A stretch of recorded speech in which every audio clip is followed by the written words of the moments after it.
3, 2. Welcome to Arlington, where the Houston Astros have beaten the Rangers 10-3 to win Game 4 of the ALCS. Former Major League scout Jeremy Booth, Matt Musil, Jason Bristol here with post-game coverage on KHOU.com and wherever else you're watching this. Guys, Jeremy said before the game, set the tone early, and that's what they did. When you look at the box score, double, single, triple, single. The Astros had 3 runs after the first 10 pitches by Andrew Heaney. Yeah, you don't know what you're going to get from Andrew Heaney. We talked about it, pretty consistently. I've seen him since college. 92, 94 at his best, 88, 91 at his worst, right in the middle of the zone, no feel. And what you saw tonight was somebody who looked a little bit, I'll say it, the moment was too big for them. And he came out, he was in the middle of the white, middle of the plate. Guys start swinging the bat, and they start barreling, and they're not uncomfortable. Next thing you know, he's done. And it didn't take long at all. It was straight to Dane Dunning right behind that, but the damage was done. Obviously, the big play was the home run by Jose Abreu. This guy in the postseason now has 4 of his longest home runs of the season. Tonight's goes 438 feet, 109 miles an hour off the bat.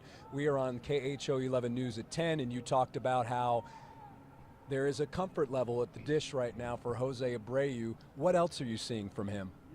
Well, beyond the total relaxation and where he's playing, when big power hitters are playing in front of the plate with the barrel, which means they're making contact out front, and they're using gap to gap, not trying to cheat, not late to the lines, but gap to gap, that means they're driving the baseball well and they're seeing it perfectly. His zone this entire postseason, whatever he's in, whatever gear that was flipped in September, wherever he's decided to come online, needs to stay right there. You don't change anything. You don't even talk about it. You don't ask him. You don't say, hey, what's up? What you have for lunch? Nothing. You leave it alone and you let him play, because that type of comfort comes around only so often in the season. It's pretty rare. Well, I did ask him. Okay. And he said, all I can say is the past is the past. Feeling good, and he's so happy. He's so gratified. And the guys are happy for him. It's pretty obvious when he's rounding the bases. Guys in the clubhouse. It's a clubhouse full of nice guys. Everyone's so happy for him, but he simply said, the past is a past, and let's go. But he does feel totally gratified for being to contribute game after game in the postseason. It's been huge. Also in the clubhouse, Ryan Stanek. I imagine you talked to him. Ryan Stanek, very short outing. But it was a good outing. 1 pitch, he gets the double play, which was huge in, I believe it would have been that 3rd inning. Yes, it was the 3rd inning. He got Mitch Garver into the double play on 1 pitch. What was Ryan Stanek saying about his outing? Well, he wasn't bragging about it. He said, come on, I got one. We were asking him, well, what are the other guys saying? He said, well I threw 1 pitch. What am I going to be bragging about stuff here? He said, the thing about it was I was just going to go in and make my pitch. Big situation. That was a big time leverage situation for this guy, and he hasn't pitched in some time. It's been a number of days, and Dusty Baker hasn't given him a lot of chances to pitch in high leverage situations. He gave it to him there. He came in, delivered a perfect slider, got the ground ball, got out of there, so he gets the win. He said, actually, I was thinking I was going to go back in, but it was a long inning, so he went ahead and made the move to Hunter Brown. Well, Dusty, I think, kind of hinted at what would play out in this game before the game, because he has used a lot of his high leverage relievers a lot, and he had to use the other guys. He had to. It forced his hand. Mm-hmm. We talk a lot about Dust using the same guys again and again and again and again. And if you got the other guys when you need them, if they don't get the ball or they don't get at bats, they don't stay fresh, right? So we saw with Yainer Diaz the other night, having not played once in 12 days. Right. He comes up in a base-loaded situation. He's not ready for that situation as far as his timing and rhythm. So when you have a guy like Stanek who has somehow, at some point late last year, fallen out of favor in those type of situations, right? Have him come in and even if it's 1 pitch, and execute, lifts the ball club up, lifts him up, gets him feeling comfortable. You're going to have to need him again. You're going to call on him again at some point, and hopefully the rhythm is there enough to execute. Well, I think with Stanek, just to real quick, I think it was the control issues is why we didn't see him, and his walk rate, because sometimes it's rather high. So I think that was the reasoning why we didn't see Ryan Stanek a lot in the 2022 postseason. ALCS, and then, of course, the World Series. Because he's got the stuff. He's got the power pitchers.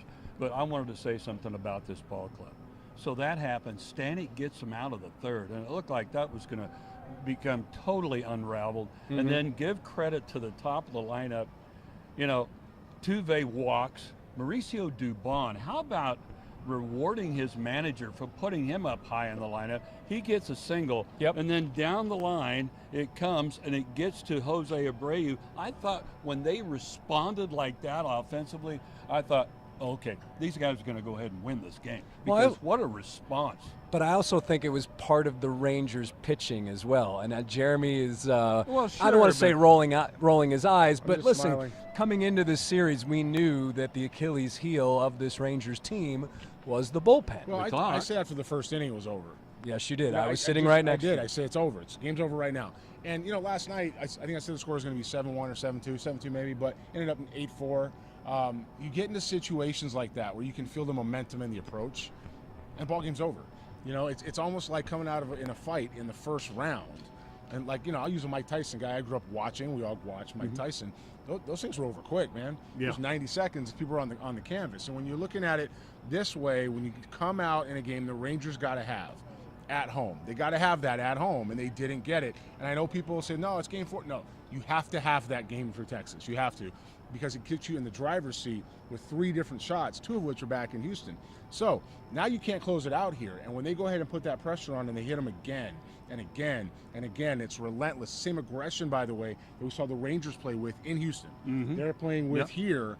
Now it's back to where it is. And in a 7-game series, said this forever, 2 games are yours, 2 games are mine, the other 3 are up for grabs, right? And right now we've got 1 that Texas took. That's game 1. That's just Astros just got beat. We have one of the 3 swing games the Astros gave away from me, and that's game 2. Astros should have won that game. Astros came in here and got games 3 and 4. So really, they're 2-1 in the mine versus yours column, right? And you've got one of the 3 now that has gone towards Texas. We'll see what happens with the next 3 games, but for me, that pressure, that immediate right cross, that people's elbow, if you will, whatever we're going to call it, that got it done. And tomorrow, as they roll into the next day, no one's going to forget this. Brent says ballas, shot callers. Lynn says, why can't you say that the Astros are just good? They have good players, good managers, good staff, and they have grown and matured. I imagine that has to do with me talking about the bullpen. Part of being a good team is taking advantage of situations where you know you may have the edge. So I'm only guessing that's what that means, but I think we're pretty complimentary of this ball club. I just want to say one thing. As the Astros continued to play add-on, you know, it looked like there would be a hope here, a hope there for the Rangers. They just kept playing add-on. And Chaz McCormick was one of those guys. Talking with Chaz after the game, he said, you know, it seems strange to say it, but we came in here 0-2. We played so well up here, I felt like it was even, because I knew we'd get at least a couple up here. And that affects your attitude and your outlook, the mental state when you go into these things. And also the way they play in this ballpark. They're now 8-1, and Dusty was asked about it, and he really didn't have any explanation, which is only natural. But when you dig a little deeper, and when he started to think about it, he did say that you just see the ball really well.